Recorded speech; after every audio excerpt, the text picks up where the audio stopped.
Ito na guys, ang papuntang St. John. Itong may ano, yung nasa dinaanan namin. Ang ganda-ganda dito kung ano tawag doon? Mahilig ka sa nature.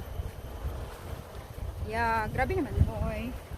Hindi naman lang nilinisan yan. Tapos ang papunta doon sa St. John yung sa kabila.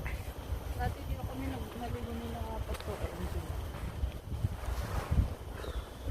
Lakarin natin. Oh, gawin natin. Yeah. Di ba naglakad naman tayo dyan yung pick up anong ano. Pupunta tayo dun sa dulo-dulo, maaga pa naman.